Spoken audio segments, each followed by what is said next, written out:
in fighting against the abuse of human rights of activists in the IPOB family, as we call them, indigenous people of Biafra. If you are in Nigeria today, after you are denied access to Nnamdi Kanu, you can call him your client. Yes, correct. By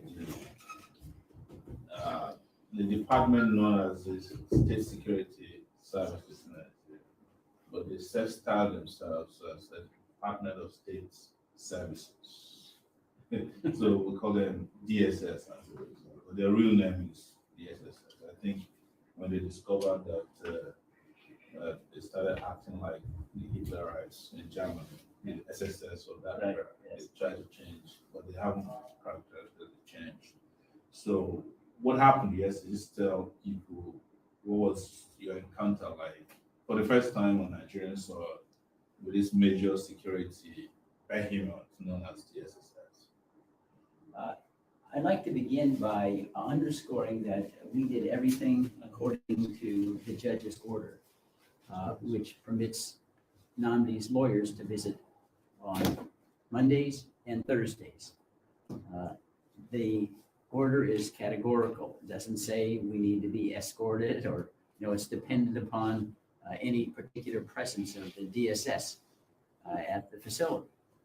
And adequate notice was given by Ejiofor that I would be one of the two lawyers to visit Nnamdi on Thursday to discuss his legal case, which has enormous ramifications, not only for Biafra and Nigeria itself, but internationally, since it involves, among other things, the kidnapping and torture of someone who's then later detained.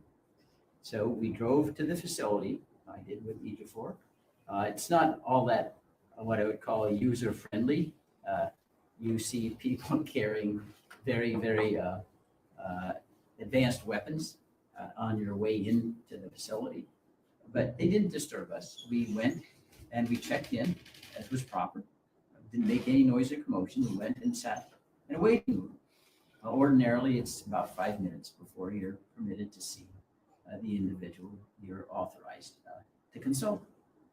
And after about 15 or 20 minutes, the gentleman entered and announced, not very convincingly, that the person who was supposed to escort us down the hallway was on a special assignment, and therefore we couldn't visit with Nnamdi. Now, he didn't say that with much conviction, and moreover, the plausibility of that being true was highly remote. There was days advance notice given of my presence with Ejiofor to speak to Nnamdi about his legal case. This is not something that happened at the 11th hour. And so you have to ask, why did he just make up, which is clearly a falsity, to justify denying access to Nnamdi Kanu? We're not talking about doing anything in violation of law. It's trying to vindicate the rule of law, human rights law, and his rights as an individual, and also the rights of all Nigerians in living in a state where the rule of law prevails. It's not just arbitrary tyranny. So this was a very, very important meeting to have. It wasn't to undermine any system of law whatsoever. And so we were escorted out of the building and returned quite dumbfounded that there would be such a brazen lie told, because it's fanciful to say you have somebody on special assignment. There are literally hundreds of other persons there that could escort us to the detention facility. Yeah. It's not like you need high energy physics training to walk down a hallway, open a door. That's pretty simple, even for elementary school children. So I think that I have deduced, and I think Ejiofor would as well, that the Nigerians are frightened of the United States and me in particular. I've done nothing other than just argue law in cases. Indeed, you would think that the Nigerians now and the government struggling with restructuring, trying to evoke confidence that you can trust their pledges, whatever they are, in trying to revamp this dispensation, would be going out of their way to give confidence that they'll comply with court orders. This undermines any public confidence, Biafrans, Yoruba, anyone. Well, if they can just flout the law so blatantly and without even embarrassment.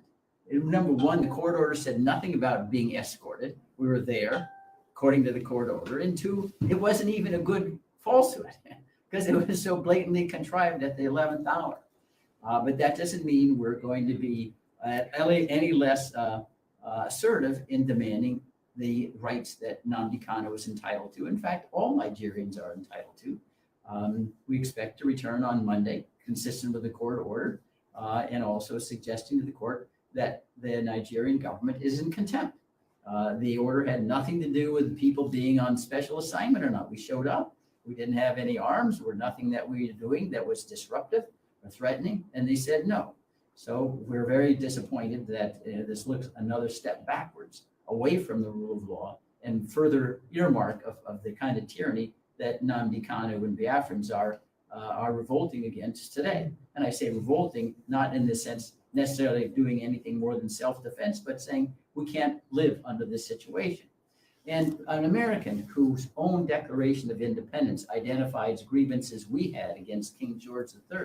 You know, the grievances, if you look at one, no taxation without representation, those pale in comparison to the grievances of being slaughtered. You know, the people get designated as terrorist organizations. There's no hearing, there's no law, there's nothing. And all the occupations of any power in the government are all filled by Fulani. It's obviously that there's ethnic, religious discrimination ongoing. It's far more acute than anything that provoked our American Revolution. And so we have a natural sympathy for the ambitions and quests. It's not because we have any anger or necessarily hostility towards the Fulani. They're human beings like others. But if you can't mix together in any way that respects equal rights, then you got to build fences. We once had a very famous poet named Robert Frost, and he said, "Good fences make good neighbors. You know, good boundaries make good neighbors." And so we need to go back and think about, well, is it time to re-examine, you know, the sensibility and the honoring of human rights, the right of self-determination, by questioning the boundaries that really are nothing more than a legacy of colonial powers in Europe that didn't have a clue of what they were doing when they drew the boundaries and didn't have an interest at all in the welfare of those whom they were ruling over. They just drew laws everywhere, you know, in Paris and Berlin, whatever, and said, okay, those are the boundaries. Well, you can always renegotiate boundaries, and they say it's not novel. We recently witnessed in 2011, the South Sudanese, with a referendum, voted to secede from Sudan. Now, doesn't mean that everything is perfect, but at least you don't have the conflict that was ongoing previously. And even before then, the United Nations organized a referendum, what was then called Southwest Africa, now Namibia, to basically secede from South Africa.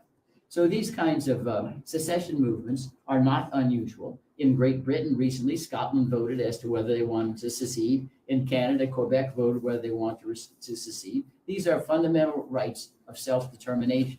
And there's nothing that is treasonous or antithetical to democracy about having this kind of referendum determining the boundaries and fate of countries. You know, the international system is a lot like a petrified forest that never changes. It does change, and it should change in response to claims of justice.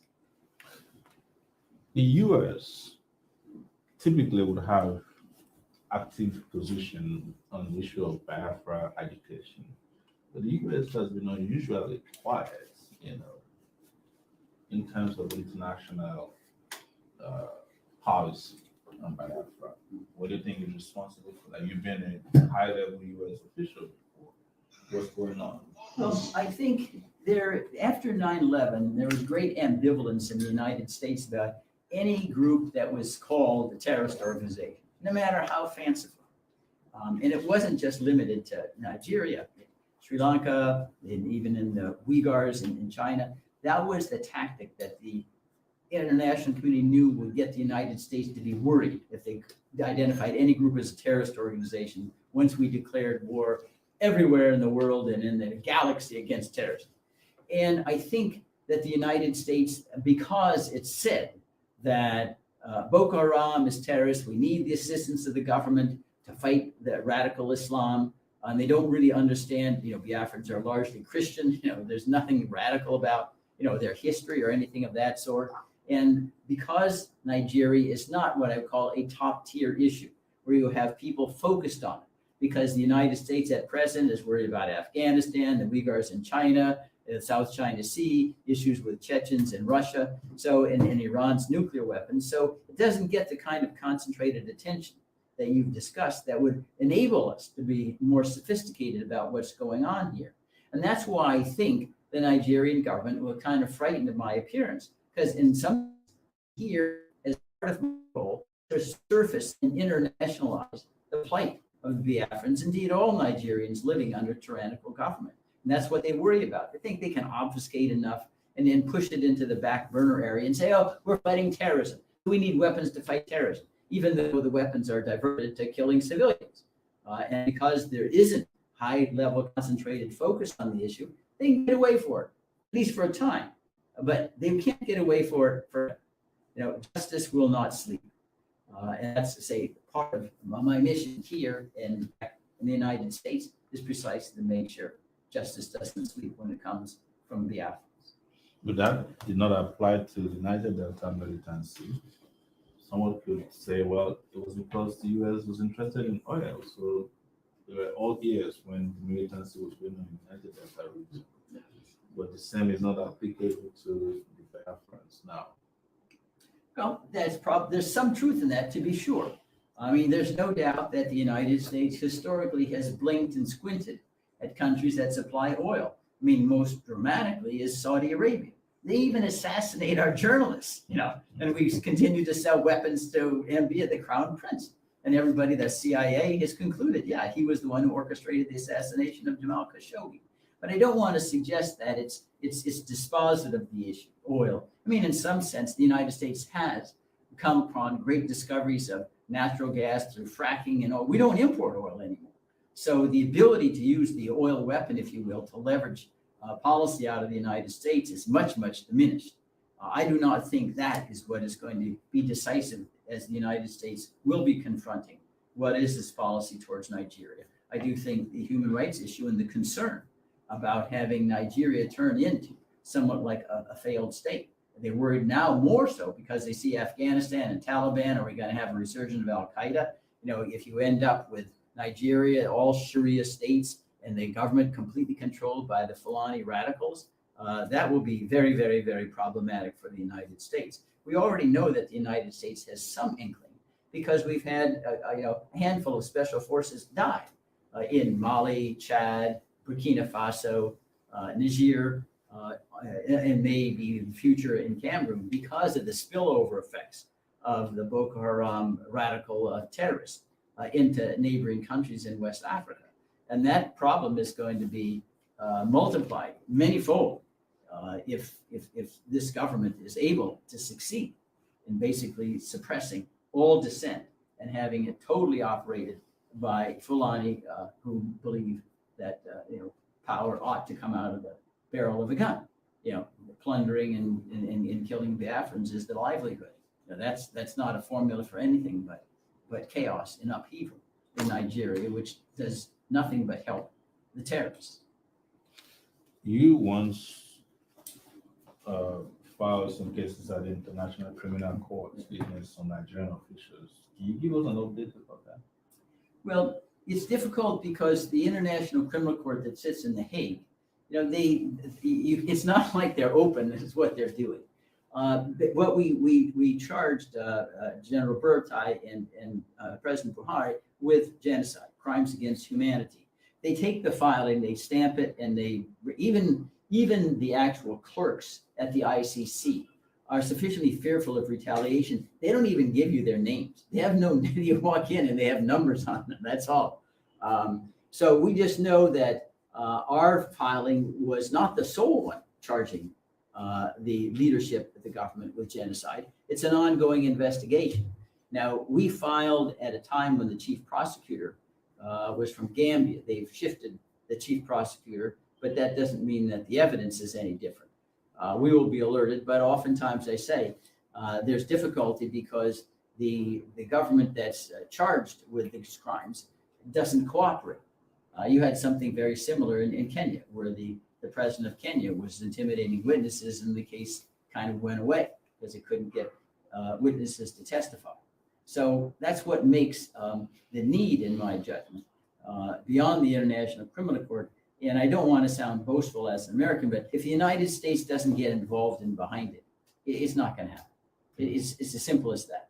We basically have all the cards right now because we have leverage with financial aid, humanitarian aid, weapons, the ability to send the military anywhere. And that's why it's critical to get the United States on board and alert to what the danger to U.S. interests are if Nigeria ends up as a haven for terrorists. I mean, remember one of the most famous terrorists in the United States, Abdul Muhammad, he was a Nigerian who went and he was radicalized. He flew to Yemen and then he was trying to blow up an airplane on Christmas Day. And he was caught by a passenger. So we have firsthand experience in the United States with the possibility of terrorism blossoming, if you will, in Nigeria and creating a direct danger to our own citizens. You also have taken up the role of ensuring that Nigeria doesn't get sold more weapons from the U.S. They already had delivery of about 6 Kanu jets, and I think there are 6 other ones on the way. So do you think you're going to make any progress, any success in that? Or well, the lawsuit is outstanding. We haven't had an answer from, let's say we sued the Secretary of State there, Tony Blinken, who is responsible for certifying that the weapons will not be in the hands of security forces guilty of egregious human rights violations. That's the U.S. law. It's called the Leahy Law because there's a famous senator, Pat Leahy from Vermont, who's the sponsor of these prohibitions. We haven't received an answer yet. They still have time under our federal rules, but we're also working in Congress at any time, irrespective of what the executive branch decides. And remember, this was a decision made by President Trump, not President Biden. He's President Biden, unfortunately, because he's got other things he's preoccupied with. I think he has permitted this sale to move forward, even though at a slower pace than otherwise. But Congress can ban, the sale at any time and demand the return at any time by statute. There, I think we have already made approaches and overtures. Chris Smith of New Jersey is very, very concerned about the human rights situation in Nigeria. And there is also a considerable portion of Christians in the Congress who are very worried that the Biafrans are the most persecuted group of Christians on the globe and have spoken out against the genocide for that reason. So it isn't just the lawsuit, but it's created an interest and sparked concern in Congress because it surfaces what otherwise would go under the radar screen, which is what Nigeria wants. The more we can get sunlight on what's happening, the better it is for human rights for everyone, so to speak.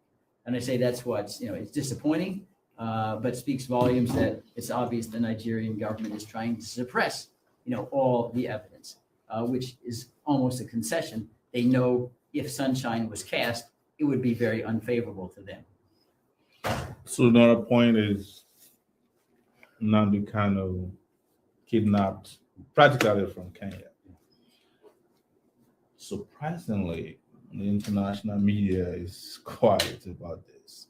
What do you think is responsible for that? This is a kind of atrocity committed, by state or non-state actors that would normally attract breaking news headlines all over the world, but not much is heard out, about that outside of the Nigerian media locally. What are you doing about making sure that this particular part of the story is told to the world? That a citizen of the UK, not the Nigerian at this point, is dual citizen, but he was carrying a UK passport, gets kidnapped from his base in Kenya, probably drugged, and flown, with an unmarked plane outside of Kenya to Nigeria. We just found out one day that he's here. We don't know the cycle. Nobody can tell the full story. Do you have something to tell those who are watching what really happened?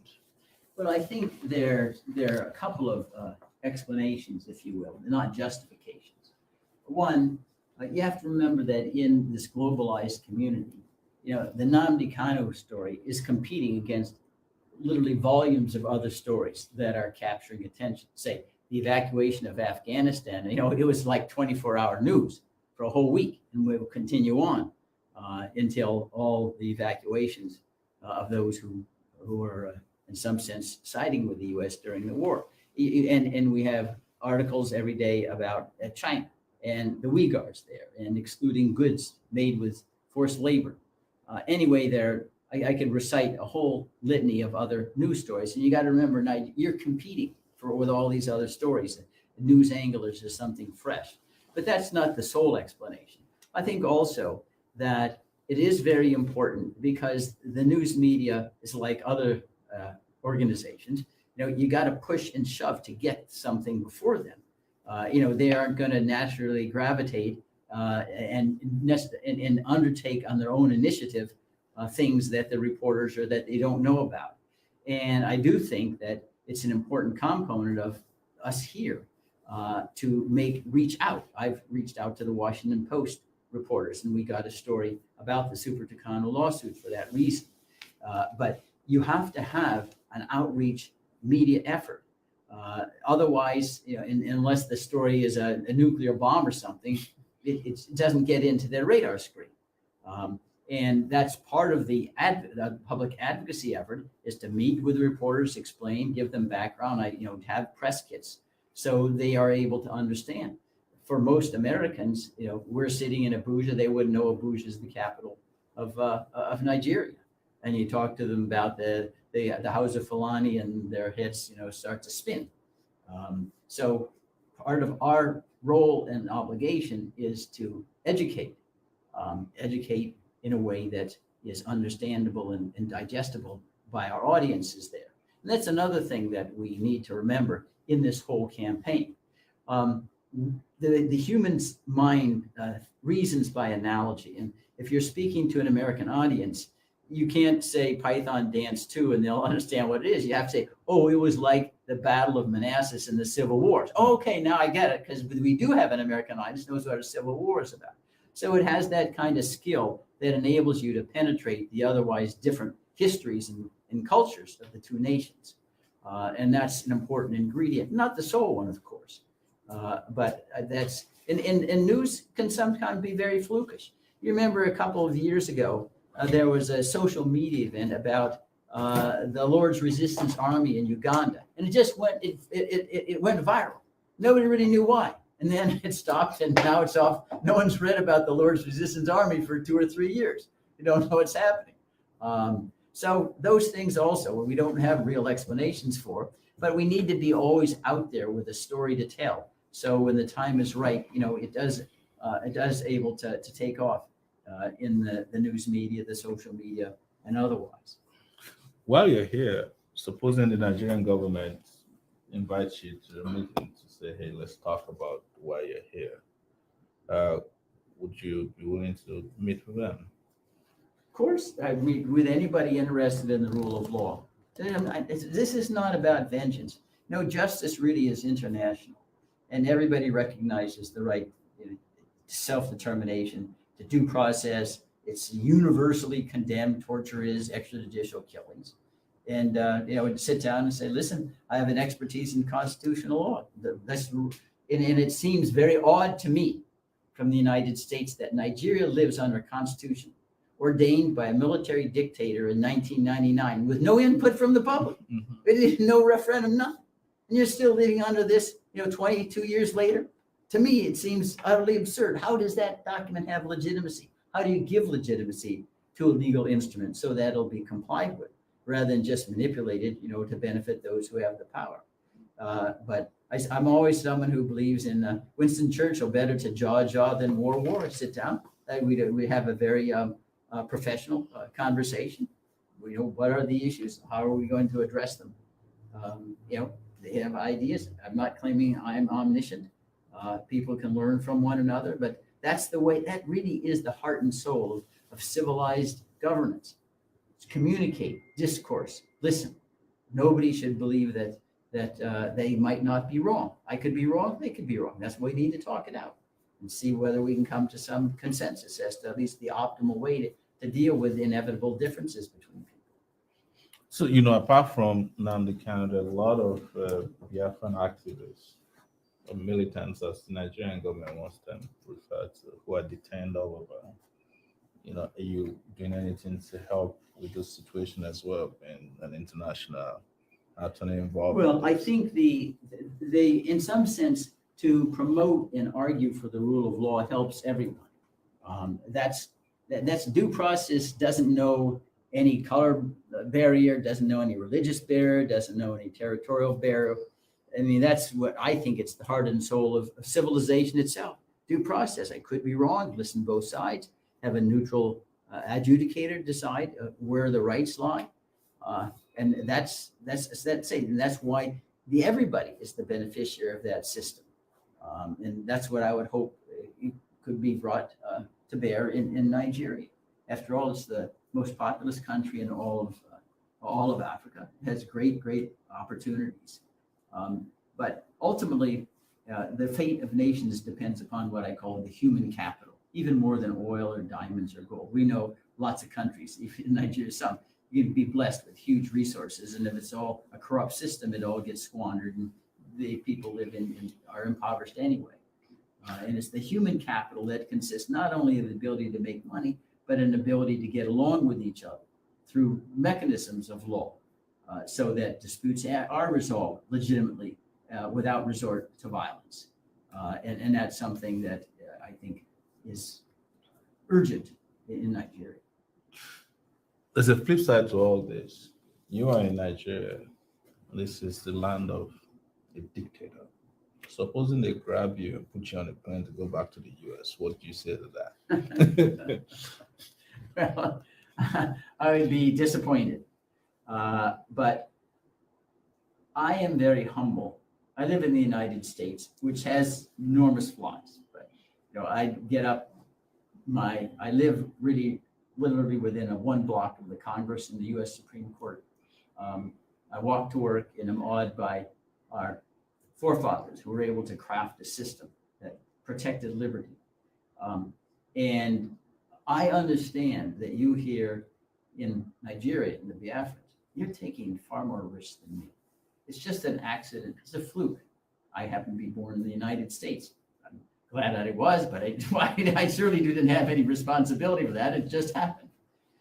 So you can't make progress, unless you take some risks. It's not, you don't do foolish risks, but there's an old saying that a tortoise makes its progress only by sticking out its head. Otherwise, it stays in its shell. And so that's the attitude that I have. I certainly would not welcome it, but if it happens, it happens. Others have suffered far more grievously than that. And one of the issues, one of the things you talked about in this conversation is the fact that most U.S. citizens live in kind of bubble regarding what's happening outside. They will have, if you're looking at them today, you could have them just listen to what you have to say. How can you break this down to them that, this is one part of the world, Nigeria, where egregious atrocities are being committed against a set of people, not few, lots of people, and this didn't start today. Between 1967 and 1970, before I was born, over 6 million people had to be killed for the same reason, just to keep Nigeria united, as they claimed at that time. And today we're back on the verge of another civil war. What can you help tell them before they start contributing money on CNN for refugees and all that, to just get the message across to them that we're on the verge of another atrocious war? It's a challenging issue of human nature. If you're too sanctimonious and try to preach to them and say, listen, you should be involved, you're lucky, people resist that. So you have to be very tactful and say, we really do have a responsibility when we know evil is ongoing, at least to denounce it, to not be complicit in it, because at some point silence becomes complicit. And that this is a way, and everybody has a different way in which they can try to advance the cause of justice. Some can be contributions, some can just be standing protests, telling your children about what's happening there, and we shouldn't be supporting that. And obviously, even in the United States itself, writing a member of Congress and saying we shouldn't be selling weapons, Super Tucano, those small ways to indicate in their own protocols their opposition. Everybody has different competing demands on their time. But I say it requires tact. You can't come in and preach and tell them, okay, I'm Jesus, I'm Moses, I'm Muhammad, and you need to do X, Y, Z. That's going to work. You have to be more indirect, suggesting, we're very fortunate in the United States, and we don't have to worry about a knock on the door, or a house being burned down the next day. But that's all the more reason that we ought to be concerned with the plight of others who do confront those kinds of dangers. And you'll feel better for yourself that you helped the world become a little better place. We have our architect of the Constitution, James Madison, he said that the end of civil society is justice. That's why we have civil society, is justice. So we all need to be engaged in that particular quest as at least part of our vocation between ashes to ashes and dust to dust. I wish I could ask, what is the end of justice? Yeah. Well, somewhere around here. Let me just turn to Barrister AJ4 for a second. You had been going through some disturbing level of, I would say, violation of your right as a lawyer and privacy. Each time you send a team down to the DSS office, you were stripped almost naked before you could see it. I mean, what do you have to say to that? What's been the experience in the last few visits? Thank you so much. I'm pleased with the fact that the media world refers to DSS now as lawless outfit, because it's something they have a history of flouting court orders, and I'm proud that people are also reporting to him. We are aware that when he was abducted in Kenya, when our client Nnamdi Kanu was abducted in Kenya, specifically on the 19th of June 2021, and subsequently brought here through extraordinary rendition on the 26th of June. He was taken to court with a reference to us on the 29th of June. So, and consequently, the court adjourned the matter to the 6th of July for hearing, and ordered that we should start with hearing notices about the proceedings of that day. And on 26th, we were in court. Ordinarily, if they were civil, they would have respected the court directives and not bring him to court on that day. But he was not brought to court on 26th of July. That is very just time. So I'm very appalling that the DPP, who was in court for the federal government, informed the court that the DSS could not come to bring him to court because of logistic reasons. So we have been in this game before with them, and we understand how they operate.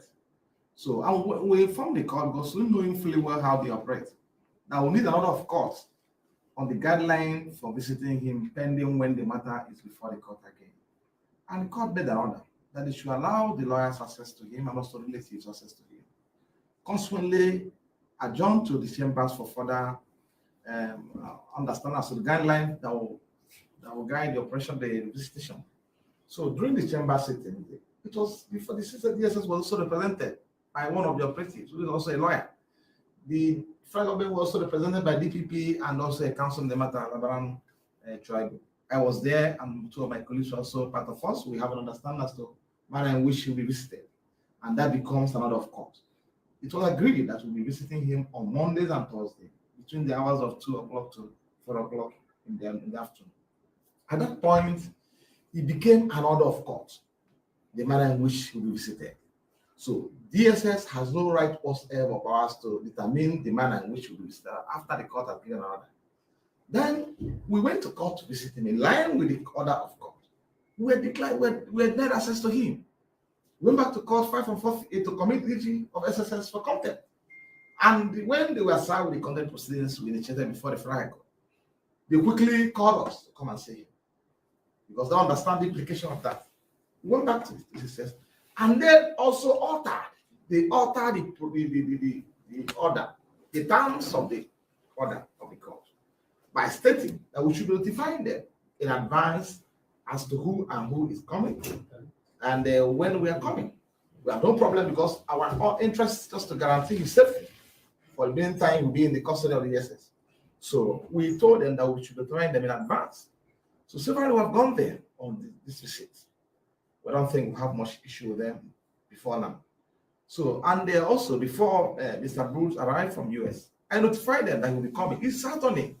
Mr. Bruce is a non-constitutional lawyer in US, and he has been IPB lawyer for so many years over there, and also personal counsel to Nnamdi Kanu. So he flew to Nigeria to visit his client and also discuss legal matters with him, which is within his constitutional right. So, and we notified the DSS about his coming. They will not say they are not aware, only for us to be treated with this day, because even the messenger who conveyed the message was planted, obviously, to show you that it wasn't connecting in his message. He was actually trying to find the excuse to give us, not to see it. Because usually when you come and introduce and inform them we are to see him, it doesn't take more than 10 minutes for them to check us in and also have a chat with him. So, but yesterday something ordinary happened. As long as they mentioned Mr. Bruce, the white man, is around to see him with a ballistifying uniform. This whole situation became tense, and I believe the staff was scouting for reasons. So to give us excuse to give us for not to see him yesterday. But I know that it's not far-fetched from the manner in which lawyers we have been subsequently subjected to all forms of inhuman treatment and deprivation in the course of visiting him. So for the past 4 times we visited him, we are mistreated, we are maltreated by the DSS officials, we are treated like criminals. And because when you ask a professional, a lawyer, to remove his shoes, his belts, his earrings, and also fondle some part of his body, one applicable to woman, trying to search for incriminating substance, I believe something condemnable. And I've notified the NBA president about what you are passing through. Unfortunately, I believe you have done the bad work on, because I told him that you NBA have to speak up about it. I told him, look, I sent to him about what lawyers are being subjected to. And we need to be protected. Lawyers need to be protected. I don't see reason why we should be subjected to that kind of form of treatment in the course of our client. It's an order by the court and also supported by the law, because we should be sitting to discuss this case with him. Assuming the matter is coming up, because assuming the matter comes for trial anywhere before the time adjourned for the trial for the hearing, how are I going to get set for? How are you going to get for this trial without discussing with him? And we cannot be visited under the atmosphere of fear and intimidation. That is forbidden. We should have a lifetime, have a polite environment to have a discussion with him, a chat with him, with that client. So, and if a lawyer, it's very highly unprofessional for a lawyer to visit a client with an incriminating substance. It is forbidden. That cannot be contemplated at all whatsoever, which we have not done before, and we cannot do it because we respect the profession. We go here with even my writing materials were usually armed. We are being denied. We're not allowed to come in with writing materials. We're not allowed to come in with our shoes. Our belts are being asked to remove. We just fold their belt as if you're a criminal. Somebody is there undergoing investigation. You know what it means for when you are sent to Nigerian investigative authority, police, DSS, whatever I call it. First thing they will do to criminals is to remove their slippers, remove your belt, remove your watch, remove your cap and everything. This is my cap, I'll remove it. They say, okay, go have roll here, follow, go. As if you're a criminal. That's how we have been treated. I've not seen such in the case of my practice as a lawyer. But that notwithstanding, no problem. And I want my friend, my partner from US, a non-lawyer, to also witness him yesterday. But unfortunately, because they won't want the business to go to the US, they won't want the business to fly outside this country. They were being smart. And I know it, Monday we are going back again. So let me see if they will tell us that maybe probably the person who's in charge or who will receive us now is having stomach upset. And in that case, Mr. Bruce, you have to delay your travel and wait until when the man is when the man fully recovered. So thank you so much, Mr. So thank you also for your support and being there for our client. Thank you. No problem. One last question I'd like to ask you, and this new journalist that just come in might have some few questions for you. I don't know. Is there any recourse to any form of relief within international law? Yes, there is. There is a working group on arbitrary detentions that's an arm of the UN Human Rights Council that sits in Geneva. And I think Nnamdi's case fits arbitrary detention like a glove. I mean, among others, Julian Assange is listed. And the working group has authority to pronounce as a matter of international law whether a detention is illegal, which would ordinarily taint and exclude any evidence that is obtained because or a result of the illegality. So that clearly is one forum for relief for what's transpiring for Nnamdi Kanu today, and I would hope to pursue that aim. And of course, one element of the arbitrariness of the detention is what we experienced yesterday, denying him access to his counsel pursuant to a court order, which was complied with on our side with great scrupulousness. And so that forum and platform does remain available. Well, I want to thank you. I hope on Monday you go there with pants that don't use belts. Thank you so much, Joey. It's a pleasure having you on, sir. Yeah, thank you. Thank you so much for coming. And God bless you all. Thank you so Do much. you have any questions? Yes, I wanted to answer Nnamdi Kanu. Okay. Okay, let's go ahead. Yes, on the opportunity you have to visit him, how is his health condition? Is he okay? Is he feeling okay? Because I heard that his health situation is also okay. Of course, you should know that somebody who is in that kind of confinement should not be okay.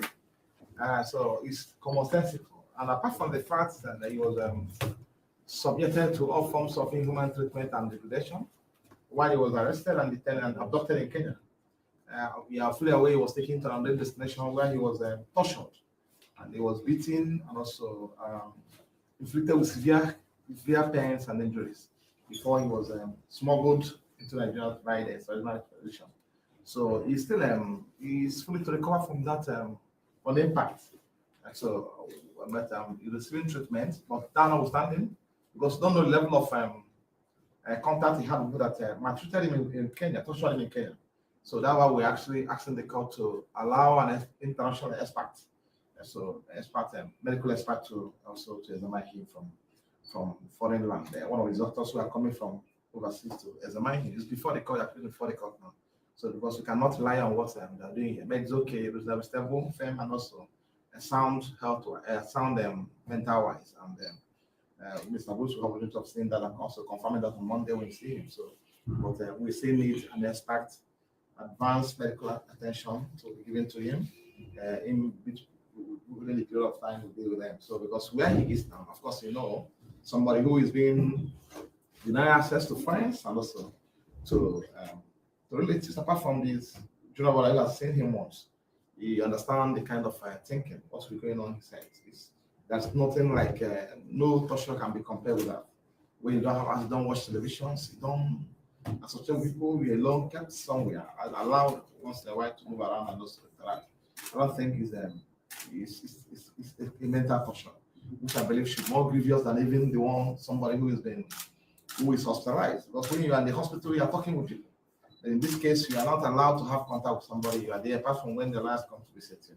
So he's being subjected to inhuman to mental torture. And I want the authority to understand that part. That is being tortured today in the actual sense of it. So I also made it known to the world that he cannot stand trial while being detained in DSS. That cannot happen because we cannot effectively defend him and also interact with him and get his brief under this kind of environment. It can happen. So of course you have witnessed what part of what I'm saying, and I believe by Monday you see the rest and also confirm to yourself. So let's see how it goes. I may not go further on this because we have other strategies we're adopting in court that will assist our case. So thank you so much. I know I've taken to your question. Yes, thank you, sir. Thank you. Sorry. I know you said this before, but we came late. Just briefly, just tell us how you were treated when you visited your clients at the custody of the DSS. Briefly.